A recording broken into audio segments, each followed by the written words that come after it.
Hi friends, welcome to home making మంత్ర.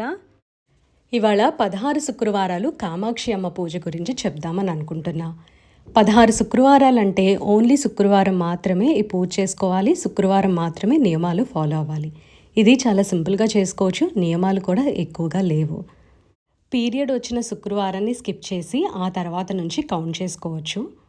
భూశయనము, బ్రహ్మచర్యం అలాంటి rules కూడా నేను ఎక్కడ కూడా వినలేదండి. చాలా వీడియోస్ చూసిన తర్వాతే నేను ఇన్ఫర్మేషన్ షేర్ చేస్తున్నా. కానీ non veg Thursday and Friday తీసుకోకుండా ఉంటే మంచిది. అసలు నాన్ వెజ్ తీసుకోకపోవడమే బెటర్ అని నేను సజెస్ట్ చేస్తాను. అండ్ ఇది పీఠం పెట్టుకొని చేసుకోవచ్చు, పూజా మందిరంలో కూడా చేసుకోవచ్చు. పూజా మందిరం ఎంత పెద్దగా ఉంది అనే దాన్ని బట్టి మనం ప్లాన్ చేసుకోవాలి. ఎందుకంటే లాస్ట్ శుక్రవారానికి వచ్చేసరికి 16 ప్రమిదలు పెడతాం అనమాట. దానికి మన పూజా రూమ్ అకామిడేట్ చేయగలమా లేదా అనేది ముందుగానే చూసుకోవాలి. మన శక్తి కొలది ఆవు నెయ్యి, నువ్వుల నూనె ఏదన్నా సరే వాడచ్చు. ఆవు నెయ్యి శ్రేష్టం అంటారు. ప్రసాదం విషయానికి వచ్చేసరికి వండినవి ఏవైనా పెట్టచ్చు. అంటే చక్కెర పొంగలి, కేసరి అలా స్వీట్, లేదంటే అది చేయలేకపోతే బెల్లము, డ్రై ఫ్రూట్స్ లేదా అరటిపళ్ళు, ద్రాక్ష ఇలాంటివి ఏవైనా సరే ప్లాన్ చేసుకోవచ్చు. ఇవాళ నేను ఫస్ట్ వీక్ స్టార్ట్ చేశాను. సో మీరు ఇక్కడ చూసినట్లయితే పీఠం కూడా నేనేమి సపరేట్గా పెట్టట్లేదండి, పూజా మందిరంలోనే చేసుకుంటున్నా. నిత్య దీపారాధన చేసుకున్న తర్వాత ఇలా ఒక మట్టి ప్రమిదని రెడీ చేసుకోవాలి. ఇది ఫస్ట్ వీక్ కాబట్టి ఒక మట్టి ప్రమిద పెట్టాను అండ్ బెల్లం నైవేద్యంగా పెట్టాను. నెక్స్ట్ మనం చదువుకోవాల్సినవి ఏంటి అంటే కామాక్షి విరుతం అని చెప్పి తమిళ్లో ఉంటుంది. అది వినగలిగిన చదువుకున్న బాగానే ఉంటుంది. ఒకవేళ అది రాదు, మేము చేయలేము, అంతసేపు సింపుల్గా అయిపోవాలి అని అనుకుంటే అష్టోత్తరం చాలా బాగుంటుందండి. అష్టోత్తరం చదువుకోవచ్చు. నేనైతే అష్టోత్తరం చదువుకొని పూజ చేసుకుంటున్నాను. మామూలుగా ఈ కామాక్షి స్తోత్రం, కామాక్షి విరుతం అలాంటివన్నీ కూర్చొని మనం మెడిటేషన్ రూపంలోనో లేకపోతే నార్మల్గా ఎలా అయితే వినాలి అనుకుంటున్నామో అలా వినచ్చు. ఇప్పుడు ఫస్ట్ శుక్రవారం పూజ చేసుకున్నానండి. ఎట్లా అంటే నిత్య దీపారాధన చేశాను. నిత్య దీపారాధన విడిగా చేసుకొని ఆ తర్వాత పీఠం పెట్టుకొని మనం ఒక హాఫ్ అన్ అవర్ గ్యాప్ ఇచ్చో లేకపోతే వెంటనేనో చేసేసుకోవచ్చు. ఒకవేళ పీఠం పెట్టకుండా నేను పూజా మందిరంలోనే చేసుకుంటాను అని అంటే నిత్య దీపారాధన చేసేటప్పుడు మనం లాస్ట్లో హారతి ఇస్తాం కదా, హారతి ఇచ్చే ముందే ఈ 16 విలక్ పూజ కూడా నేను కంప్లీట్ చేసేసుకున్నాను. ఇది యాక్చువల్లీ నేను నా ఓన్గా చేసుకున్నాను. సో మీరు ఏ ప్రొసీజర్ ఫాలో అవ్వాలనుకుంటే అలా ఫాలో అవ్వచ్చు. సో ఇప్పుడు నిత్య దీపారాధన వేరు అండ్ 16 శుక్రవారాల పూజ వేరండి. రెండింటి క్లబ్ చేయకూడదు మళ్ళీ. అంటే నేను దీపం పెట్టేశాను కదా, అదే 16 శుక్రవారాల దీపం లాగా కౌంట్ చేయకూడదు. ఎందుకో చెప్తాను. ఎందుకంటే ఫస్ట్ వీక్ మామూలుగా నిత్య దీపారాధన చేసిన తర్వాత పండు నైవేద్యం పెట్టిన తర్వాత అప్పుడు నేను సంకల్పం చెప్పుకున్నా. ఏంటంటే ఇట్లాగా ఇవాళ నేను మొదటి శుక్రవారం పూజ చేసుకుంటున్నానమ్మా, ఇవాళ ఒక మట్టి ప్రమిద వెలిగిస్తాను ఆవు నెయ్యితోటి, నా కోరిక తీర్చు అని చెప్పి. లేకపోతే ఊరికే చేసుకోవాలనుకున్నా సరే, like how ever you want, మీరు అమ్మవారిని కోరుకోండి. తర్వాత మీరు ఏం చదువుకోవాలనుకుంటున్నారో అది కూడా అమ్మవారికి చెప్తే చాలా మంచిది అని అనుకుంటున్నా. సో నేనైతే అట్లాగే చెప్పుకుంటాను. నేనేమో కామాక్షి అష్టోత్తరం చదివాను. సో అది చెప్పాను అనమాట, అష్టోత్తరం చదువుతూ నేను పూజ చేసుకుంటాను అని చెప్పి. సో ఒక ప్రమిద వెలిగించి బెల్లం నైవేద్యంగా పెట్టి అష్టోత్తరం చదువుకున్న తర్వాత అప్పుడు నేను హారతి ఇచ్చేసాను అనమాట. అంటే నిత్య దీపారాధనకి ఇప్పుడు దీనికి కలిపి, ఎందుకంటే నేను పూజా మందిరంలో చేశాను, సెపరేట్గా పీఠం పెట్టల. అదే మీరు సెపరేట్గా పీఠం పెట్టుకునేటట్టయితే నిత్య దీపారాధన మొత్తం హారతితో పాటు కంప్లీట్ చేసుకొని అప్పుడు మీరు కొంచెం గ్యాప్ ఇచ్చుకొని కూడా ఈ పీఠం దగ్గర చేసుకోవచ్చు. ఒకవేళ మీకు మార్నింగ్ కుదరట్లేదు అని అంటే ఈవినింగ్ చేసుకోవచ్చు. సో అట్లా మన కన్వీనియన్స్ని బట్టి మనం అడ్జస్ట్ చేసుకోవచ్చు. ఇప్పుడు పీఠం పెట్టి చేసుకునే వాళ్ళకి చెప్తానండి. ఫస్ట్ మామూలుగా మనం చక్కగా ఒక పీట పెట్టుకొని పసుపు రాసి దాని మీద ముగ్గులు వేసుకొని పసుపు కుంకుమ అన్ని పెట్టుకుంటాము. గంధంతో అక్కడక్కడ అలంకరిస్తాం కదా. తర్వాత కామాక్షమ్మ ఫోటో పెట్టుకొని చక్కగా పువ్వులు అవన్నీ పెట్టి అలంకరించేసి కొద్దిగా నైవేద్యంగా మనం బెల్లము లేకపోతే వండిందో పెడతాము. అండ్ ఒక పంచపాత్ర మనం ఆచమనం చేసుకోవాలి కదా ఫస్ట్. ఎందుకంటే ఫస్ట్ నిత్య దీపారాధనలు అయితే సెపరేట్గా అవసరం లేదు, దానిలో అక్కడే ఫస్ట్ ఆచమనం చేసేసుకుంటాం. ఇక్కడ పీఠం పెట్టినప్పుడు ఏంటంటే మళ్ళీ స్టార్టింగ్ ఆచమనం చేసుకొని ఓం కేశవాయ నమః, మాధవాయ నమః చెప్పుకుంటాం కదా. సో అట్లాగా ఆచమనం చేసుకొని సంకల్పం చెప్పుకొని పూజ మొదలు పెట్టాలి. ఇప్పుడు నెక్స్ట్ ఊరు వెళ్ళే వాళ్ళ గురించి కూడా నేను చెప్తాను, ఎందుకంటే స్టార్టింగ్లో యాడ్ చేయడం మర్చిపోయా. ఎవరైతే ఊరు వెళ్ళాలి ఆ ఫ్రైడే బ్రేక్ వచ్చింది అనుకోండి, మీరు చక్కగా ఇప్పటి వరకు అయిపోయిన వారాలకి సంబంధించిన ప్రమిదలు అన్నీ కూడా క్యారీ చేసి మీరు ఎక్కడికైతే వెళ్తున్నారో అక్కడ పూజ కంప్లీట్ చేసుకోవడానికి ట్రై చేయండి. ఏముంది, ఒక బెల్లం ముక్క నైవేద్యం పెట్టుకోవడం, పండు నైవేద్యం పెట్టుకోవటము, లేదా చక్క డ్రై ఫ్రూట్స్ పెట్టుకోవచ్చు. అట్లా నైవేద్యం పెట్టుకుంటాము, ఫోటో క్యారీ చేస్తాము, కానీ ఖచ్చితంగా దీపాలు అయితే పెట్టాలి. సో నా సజెషన్ ఏంటంటే మీరు ఈజీగా చేసుకోవడానికి అమ్మవారి గుళ్ళో చేసుకోవచ్చు. ఇంకా గుళ్ళో అంటే మన ఫోటో అవన్నీ కూడా పెట్టాల్సిన అవసరం లేదు. మన కార్తీక మాసంలో చేస్తాం కదండి, చిన్న గౌరీదేవిని చేసి అట్లాగా. సో అవన్నీ ఏం లేకుండా కొద్దిగా పసుపు రాసేసి ముగ్గు వేసేసి అక్కడ దీపాలు, దానికి సంబంధించిన దీపాలు పెట్టేసేసి అమ్మవారికి చూపిస్తే సరిపోతుంది అనమాట. అది మరి ఏ గుళ్ళో చేస్తారు అనేది ఇంకా అది మీరు డిసైడ్ చేసుకోండి. సో బ్రేక్ వచ్చింది అని అంటే అదర్ దాన్ పీరియడ్, నార్మల్గా మనం ఇంట్లో లేము, ఫంక్షన్కి వెళ్ళాలి, లేకపోతే ఊరు ట్రావెల్ కాబట్టి ఖచ్చితంగా చెయ్యాలి అని అనుకున్నప్పుడు మ్యాక్సిమం ఫ్రైడేస్ స్కిప్ చేసేసుకోండి. లేదు అని అంటే కనుక ఇలాగా ఈ వారం అంటే ఫ్రైడే మిస్ అవ్వకుండా మనం కంటిన్యూటీ కోసం అని చెప్పి మనం ఎక్కడికైతే వెళ్తున్నామో అక్కడ చేసుకోవచ్చు. సేమ్ థింగ్ నేను లలిత సహస్రనామంలో కూడా చెప్పాను. ఇప్పుడు సెకండ్ వారం ఎలా చేయాలో చెప్తానండి. సెకండ్ వీక్ వచ్చేసరికి ఫస్ట్ వీక్లో మనం ఏదైతే ప్రమిద పెట్టామో అది చాలా జాగ్రత్తగా ఉంచుకోవాలి. ఈ ప్రమిదలు వచ్చేసరికి మట్టి ప్రమిద చాలా శ్రేష్టం అంటారు, లేదు అంటే ఇత్తడి ప్రమిద కూడా పెట్టచ్చు. కానీ ఈ పూజకి 16 ప్రమిదలు అయితే మనకు అవసరం అవుతాయి. సో అందుకని చెప్పి చాలామంది కూడా మట్టి ప్రమిదల్ని ప్రిఫర్ చేస్తారు. సెకండ్ వారం వచ్చేసరికి ఈ ఫస్ట్ ప్రమిద ఏదైతే పెట్టామో దాన్ని మళ్ళీ చక్కగా క్లీన్ చేసుకొని పసుపు కుంకుమ అన్ని పెడతాం కదా, దీపం వెలిగించేటప్పుడు ఎట్లయినా పెడతాం. సో ఆ దీపము సెకండ్ వీక్ పెట్టి మళ్ళీ కొత్త దీపం పెట్టాలి. అంటే సెకండ్ వీక్ 2 దీపాలు పెట్టాలి. థర్డ్ వీక్ ఏంటి, ఫస్ట్ 2 వీక్స్ పెట్టిన దీపాలతో పాటు థర్డ్ వీక్ కొత్తగా ఇంకో దీపం. ఫోర్త్ వీక్ ఎట్లాగా, ఫస్ట్ 3 వీక్స్ పెట్టిన దీపాలు ఉంటాయి కదా, వాటితో పాటు ఫోర్త్ వీక్ దీపం కొత్తగా పెట్టాలి. అట్లాగా 16 వారాలు అయ్యేసరికి లాస్ట్ వారం మనము ఈ 15 వారాలు కంప్లీట్ అయిపోయిన దీపాలు మట్టి ప్రమిదలు దాంతో పాటు కొత్తగా 16 వారం దీపం కూడా వెలిగించాలి. దాంతో మన పూజ సంపూర్ణమవుతుంది.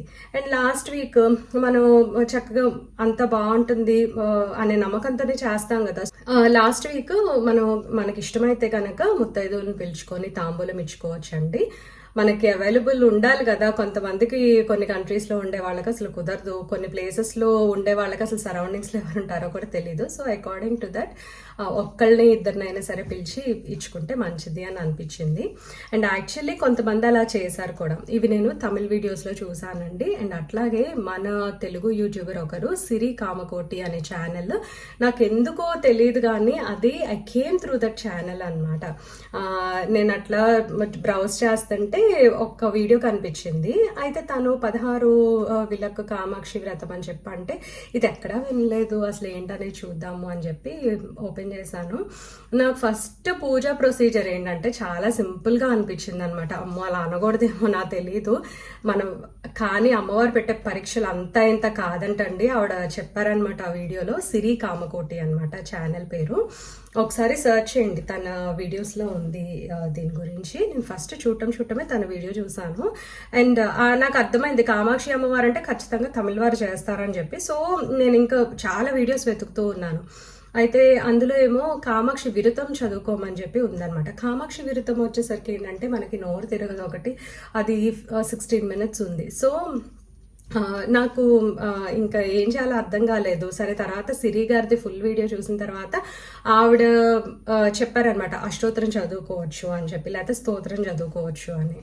సో అట్లాగా నేను అష్టోత్తరం మాత్రం నేను చదువుకుంటున్నాను. నేను మిగతావి వింటే చాలా మంచిది కదా, పొద్దున కానీ సాయంత్రం కానీ చేసుకోవచ్చు. అండ్ మధ్యలో నేను వారాహి అమ్మవారి నవరాత్రులు అప్పుడు కూడా చెప్పానండి, మనం ఏదన్నా చేస్తుంటే భరించలేని కష్టాలు లేకపోతే చిన్నవి అది మన కర్మ కొద్దీ ఫలం సంథింగ్ అంటారు కదా, సారీ నాకు గుర్తు అట్లా అట్లాగా కష్టాలు అనేవి దేవుడు ఇస్తూ ఉంటాడు మధ్యలో. అదేంటంటే మనం ఆ ఫేజ్ త్వరగా దాటేయటానికి అనమాట. మొత్తం అంతా తీసుకొచ్చి క్లబ్ చేసేసి ఎప్పుడు ఇలా ఇలా ఇలా స్ప్రెడ్ చేసి చాలా సంవత్సరాలు పడేదంతా కూడా ఈ షార్ట్ పీరియడ్లో అవగొట్టేస్తాడనమాట. సో నేనైతే అదే నమ్ముతాను. అమ్మవారు ఎప్పుడు కూడా మనతో ఉంటుంది. మనకి చెడు చెయ్యాలని కాదండి, మన కర్మ ఫలితాలు, చెడు ఫలితాన్ని తీసేయడానికని కష్టం ఇచ్చి ఫాస్ట్గా తీసేసి తర్వాత ఒక మంచి రిజల్ట్ ఇస్తుంది అని చెప్పి నేను ఎప్పుడు నమ్ముతాను. ఆ నమ్మకాన్ని ఎప్పుడు కూడా అమ్మవారు నాకు నిదర్శనాలు చూపిస్తుంది అండ్ నేను చాలా షేర్ చేశాను. నెక్స్ట్ థింగ్ అండి, మీరు ఈ వ్రతం గురించి మీరు అవతల వారికి చెప్తారా, సీక్రెట్గా చేస్తారా అనేది totally up to you. But నా విషయానికి వస్తే నేను ఏది కూడా త్వరగా దాచుకోలేను అనమాట. మంచి విషయం ఏదన్నా ఉంటే నేను ఖచ్చితంగా అవతల వాళ్ళకి మంచి జరగాలి అని చెప్పి నేను అనుకొని నేను షేర్ చేస్తాను. అది వాళ్ళు అర్థం చేసుకుంటారు చేసుకోరు, తర్వాత దాన్ని ఫాలో అవుతారు అవరు అనేది నేను పట్టించుకోను. నేను చెప్పడం అయితే నేను చెప్తా ఇలా చేసుకో బాగుంటుంది అని. అది కూడా ఏంటంటే ఎవరికంటే వాళ్ళకి కూడా నేను చెప్పనండి, జస్ట్ బాగా యూజ్ ఉంది వీళ్ళకి, వీళ్ళు నిజంగా చేస్తారు అని అనుకుంటేనే నేను వాళ్ళతో చెప్తాను. అండ్ మన సబ్స్క్రైబర్స్ కూడా అండి చాలా మంది, కొంతమంది ఏమో కిచెన్ నచ్చింది అని అంటే, కొంతమంది ఏమో నేను చెప్పే పూజా విధానాలు నచ్చుతున్నాయి అంటే లైక్ కాంప్లికేటెడ్గా లేకుండా సింపుల్గా ఒక నమ్మకంతో చేస్తే బాగుంటుంది అని చెప్పి నేను ఎంకరేజ్ చేస్తూ ఉంటాను కదా. సో అలా కూడా నన్ను రీచ్ అయ్యారనమాట. అందుకని చెప్పి నేను చేస్తున్నారు కదా అని చెప్పి నేను ఇది షేర్ చేశాను. ఎవరికన్నా ఉపయోగపడవచ్చు. ఇప్పుడు మీరు ఎంతమంది చూస్తారు, అట్ ద ఎండ్ ఇద్దరికి ఒకళ్ళకి ఉపయోగపడినా సరే నాకు చాలా అనిపిస్తుంది. ఎందుకంటే నేను చెప్పిన దానికి ఒక యూజ్ ఉంది అనే ఫీలింగ్ వస్తుంది అనమాట. అండ్ నెక్స్ట్ రూల్స్ విషయానికి వస్తే అండి, మామూలు తలస్నానం చేసి పూజ చేస్తాము. ఒకవేళ శరీరం సహకరించలేదు, కొంచెం గంగాజలం చల్లుకోవటమో లేకపోతే పసుపు నీళ్ళు చల్లుకోవటమో చేసి అమ్మవారికి చెప్పుకొని నా కష్టం ఇదమ్మా, నేను అస్సలు నా వల్ల కావట్లా, సహకరించట్లేదు, ఒళ్ళు జలుబు చేసేస్తుంది లేకపోతే ఆస్మా ఉంది అనేవాళ్ళు అసలు నిజంగా చేయకపోవటమే మంచిదండి. ఎందుకంటే అమ్మవారికి తెలుసు అన్నీ. మనం చెప్పినా చెప్పకపోయినా మన మనసులో ఉన్నది ఏంటి, మనం నడిపించేదే అసలు దేవుడు కదా. సో ఆ కష్టం నిజంగా కష్టమా కాదా అనేది దేవుడికి తెలుస్తుంది. అండ్ నెక్స్ట్ నాన్ వెజ్ మానేపోవటమే మంచిది, ఆబ్వియస్లీ జీవహింస. అండ్ అట్లాగే మనం ఒక 2 రోజులు తినకపోతే ఏం పోయిందండి అసలు, నా తెలియక అడుగుతాను, ఏమి కొంపలు మునిగిపోవు కదా. నేను అన్నానని ఏం అనుకోవద్దు, ఇంట్లో వాళ్ళు గొడవ పెడతారు అది ఇది అని చెప్పి అనుకుంటాం, ఓకే. బట్ యునో లైక్ మనం ఏంటంటే ఒక పద్ధతి ప్రకారం వెళ్తా ఉన్నప్పుడు ఇంట్లో వాళ్ళకు కూడా నేర్పిస్తే బెటర్. ఒకవేళ లేదు కాదు కూడదు ఇంకా గొడవలు అయిపోతాయి కొట్టుకుంటున్నారు అంటే నేనైతే మాత్రం నా సైడ్ నుంచి మీ ఇష్టం అనే చెప్తానండి. మీరు తినమనే చెప్పను, నేను తినొద్దనే చెప్పను. So that is totally up to you. మీరు అమ్మవారితో మాట్లాడుకోండి, నేను అదే చెప్తున్నాను. ఏదున్నా సరే ఆవిడతో చెప్పేయటమే, ఆవిడే సాల్వ్ చేస్తుంది. అండ్ యూనో చెప్పాము అని అంటే అక్కడ సిచ్యువేషన్ చేంజ్ అయిపోతుంది. సీరియస్లీ మీరు ఒకసారి చేసి చూడండి, అంటే పాజిటివ్గానే టర్న్ అవుతుంది అనమాట. That is what I meant to say. So అదండి. తర్వాత భయపడి ఏ పూజలో చేయొద్దు.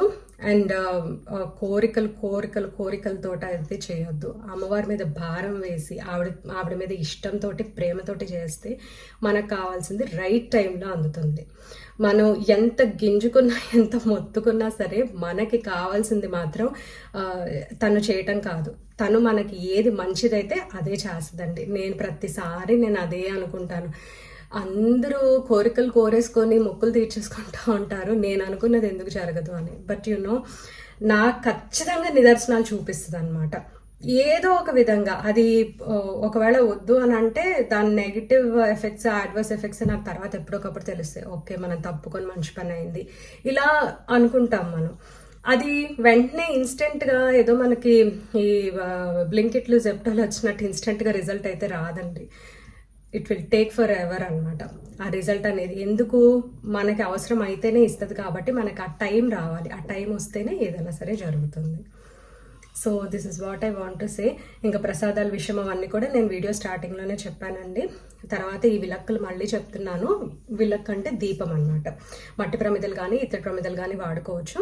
ఫస్ట్ వీక్ ఒక ప్రమిద పెట్టిన తర్వాత ఆ ప్రమిదని నెక్స్ట్ డే అట్లా వాష్ చేసేసి జాగ్రత్తగా పెట్టుకున్నాం అనుకోండి. మట్టి ప్రమిదలు మళ్ళీ డ్యామేజ్ అయితే అవి ఏం చేయాలో నాకు తెలీదు, ఆ కౌంట్ ఎలా చేయాలనేది.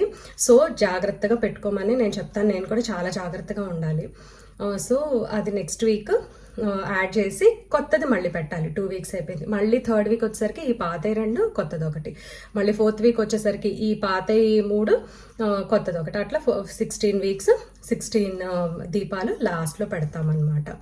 సో ఇది వచ్చేసరికి ఎవరు చెప్పారు అని అంటే మనకి గ్రంథాల్లో అవన్నీ కాదండి, పరమాచార్య అంటారు కదా, సో పెరియావా అంటారు, కంచి మహాస్వామి అంటారు. సో ఆయన చెప్పిన వ్రతం అన్నమాట ఇది. ఎందుకంటే చాలా మంది కూడా చాలా కష్టాలు పడుతూ ఉన్నప్పుడు ఆయన తన స్వయంగా ఇది స్టార్ట్ చేశారంట చేయటము. ఇట్లా చేస్తే ప్రజలు ఎవరైతే ఇబ్బందులు పడుతున్నారో వాళ్ళ కష్టాలన్నీ తీరుతాయి అని చెప్పి కామాక్షమ్మతో చెప్పి ఫస్ట్ ఆయన చేసి ఆ తర్వాత మనకు అందించారు. సో కంచి మహాస్వామి అని అంటే ఆయన నడిచే దేవుడు అని అంటారు. ఆయన గురించి బోల్డ్ అని వీడియోస్ ఉంటాయండి, ఒక్కళ్ళు కాదు, ఆయన గురించి ఎక్కడెక్కడ వాళ్ళు రాశారనమాట. ఇంత బుక్స్ నేను లైబ్రరీస్లో కూడా చూశానండి. అసలు నిజంగా ఆయన గురించి అసలు చెప్పడానికి కూడా నాకు అర్హత సరిపోదన్నమాట, అంత గొప్ప మనిషి ఆయన. కంచి కామకోటి పీఠంకి ఎప్పుడు వెళ్దాము అని అనుకుంటాం కానీ అసలు ఎందుకో కుదరదండి, ఆయన పిలుపు ఎప్పుడు అనేది చూడాలి. సో ఇదండి ఇవాళ వీడియో. మీకు ఏదైనా క్వశ్చన్స్ ఉన్నా, డౌట్స్ ఉన్నా నన్ను అడగండి. యాక్చువల్లీ నేను చెప్పినవి ఒక్కసారి మీరు స్టార్టింగ్లోనే మోస్ట్ ఆఫ్ ద రూల్స్ అవన్నీ చెప్పేశాను, ఎలా చెయ్యాలి కూడా చెప్పాను. యాక్చువల్లీ నేను వీడియోలో చెప్పింది కాకుండా వేరే ఏదైనా డౌట్స్ ఉంటే మాత్రం నేను డెఫినెట్గా క్లారిఫై చేస్తాను. సో ఈ వీడియో మీ అందరికీ హెల్ప్ఫుల్గా ఉంటుంది అనుకుంటున్నా. Thank you for watching. Thank you for your time.